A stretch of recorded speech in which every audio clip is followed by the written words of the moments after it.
या कार्यक्रमाचे प्रायोजक पीतांबरी हेल्थ केअर डिव्हिजन. श्रोते हो नमस्कार. पीतांबरी प्रॉडक्ट्स प्रायव्हेट लिमिटेड प्रस्तुत मनमोकळ्या गप्पा या कार्यक्रमात मी विनीता पिंपळखरे उपाध्ये आपल्या सगळ्यांचं मनपूर्वक स्वागत करते. श्रोते हो, नेहमीप्रमाणेच आपल्या कार्यक्रमात मनमोकळ्या गप्पा मारण्यासाठी आले आहेत पीतांबरी समूहाचे रवींद्र प्रभुदेसाई सर. त्यांना बोलतं करतायत उदय आगाशे.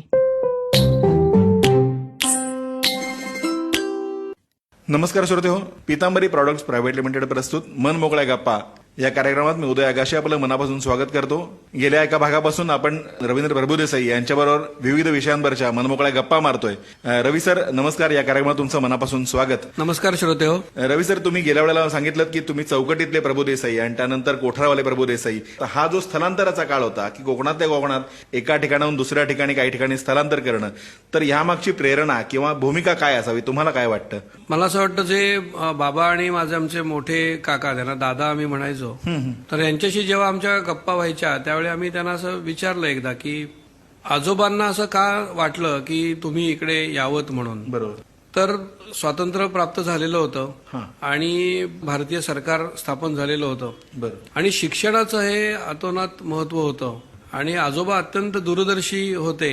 अच्छा. आणि त्यांना असं लक्षात आलं की त्याच्यातली काही मुलं हुशार आहेत आणि इथे जर का कोकणामध्ये सगळेजण राहिले तर तिथे काही एकच पारंपरिक भात शेतीचाच फक्त व्यवसाय होता. बरोबर. काही फळांची झाडं किंवा म्हणजे फणस, आंबे किंवा काजू ह्याची सगळी लागवड केलेली होती. बरोबर. पण सुमारे 40-50 एकर जागा होती, पण ती सगळी जागा काही सुपीक नव्हती. त्यातली 15-20 एकर जागा सुपीक होती आणि बाकीची मग वर्कस जमीन ज्याला म्हणतात बरोबर. अशा स्वरूपाची होती.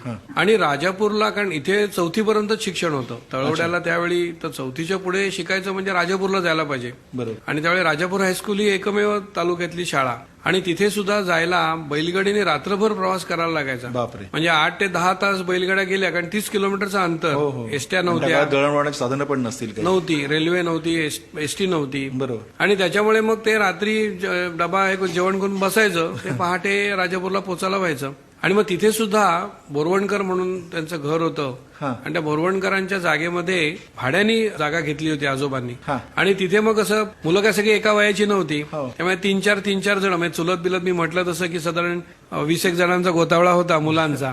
तर 4-4 मुलं मग जायत असत आणि माझी आजी तिकडे जाऊन राहायची. अच्छा. आणि शनिवारी ही सगळी मुलं पुन्हा बैलगाडीत बसायची रात्री. बर. आणि रविवारी सकाळी येणार आणि पुन्हा रविवारी रात्री बसायचं बैलगाडीत आणि सोमवारी शाळेत जायचं. म्हणजे शिक्षणाबद्दल असलेली दूरदृष्टी ही त्यावेळेलाही आणि तुमच्या अत्यंत आजोबांकडे. तिथे. आणि मग त्यातली जी भाऊ होते, त्यातले मोठे दादा होते किंवा दुसरे अजून एक आमचे वसंत काका म्हणून होते, ते स्वयंपाक वगैरे करण्यामध्ये तरवेज होते. बरं. म्हणजे ते आमटी वगैरे करणं, भात भाकरी बिकरी मग इकडे आल्यानंतरच त्यांना मिळत होती, म्हणजे 5वीच्या पुढे. बरं. आणि त्यामुळे हा जो दूरदर्शीपणा आहे, आता आपण बघतो की काही मुलांना इथे त्यांच्या ते पोस्ट ग्रॅज्युएशन किंवा त्यांना पीएचडी करण्यासाठी आपण बघतो अमेरिकेमध्ये जातात, कारण ती एक शिकण्याची भूक असते की आपल्याकडे ज्ञान आहे आणि इथे आता आपल्याला जे काही ज्ञान पाहिजे ते आपल्याला इथे मिळत नाही. तर तशाच स्वरूपाची भावना माझ्या आजोबांची होती किंवा दादांची होती. आणि शिक्षण घेऊन आपण मोठं झालं पाहिजे आणि शिक्षणाचं महत्व. त्यावेळी सगळे जे काही राजकीय हे होते, सावरकर असतील, लोकमान्य टिळक असतील, तर ह्यांचे जे काही वर्तमानपत्र असतील किंवा रेडिओवरचे जे काही कार्यक्रम होत असत किंवा भाषणं असतात, तर त्याच्यातनं हा शिक्षणाचा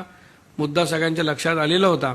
आणि मग स्वतःचं हे स्वार्थ किंवा सुखमय आयुष्य न बघता बाबा शिक्षणासाठी आपण बाहेर पडलं पाहिजे. आणि त्यांनी मग सगळ्यांना बोलवून त्या मुलांना सगळ्यांना समजावून सांगितलं की बाबा का तुम्हाला जायला पाहिजे. आणि मग मुलं पण तयार झाले आणि सगळे तसे डॅशिंग होते. म्हणजे ते मला असं वाटतं हा जो एक धाडसीपणा जो असेल तो रक्तात आजोबांच्या, कोकणातल्या बाबांच्या आणि मग तो माझ्यात सुद्धा आला असावा असं मला वाटतं. श्रोते हो, तुमच्या मनातले वेगवेगळ्या विषयांवरचे प्रश्न तुम्ही आम्हाला नक्की लिहून पाठवा. त्यासाठी आमचा पत्ता लिहून घ्या. Pitambari products private limited, Hemendra cooperative housing society, Gokhale road, Naupada, Thane पश्चिम, 400602. रवी सर, तुम्ही ठाण्यात आल्यानंतर तुम्ही आता सांगितलं की शिक्षणाकरता तुमचे वडील हे राजापुरात आले आणि तेथून ठाण्यात. तर शाळेबद्दल मगाशी तुम्ही बोलत असताना म्हणालात की शिस्तीचं कमी असल्यामुळे तुम्ही ब्राह्मण विद्यालय हे निवडलं. तर हा शिस्तीचा जो बडगा आहे, तर हा कुठेतरी घरच्या शिस्तीपासून पळ काढण्याकरता किंवा त्याच्यापासून दूर होण्याकरता असं काही होता का? बरोबर आहे उदय, की बाबा आमचे एकदम शिस्तप्रिय होते. जसं मी म्हटलं की ते संघाच्या मुशीमध्ये तयार झालेले असल्यामुळे वेळेचं व्यवस्थापन,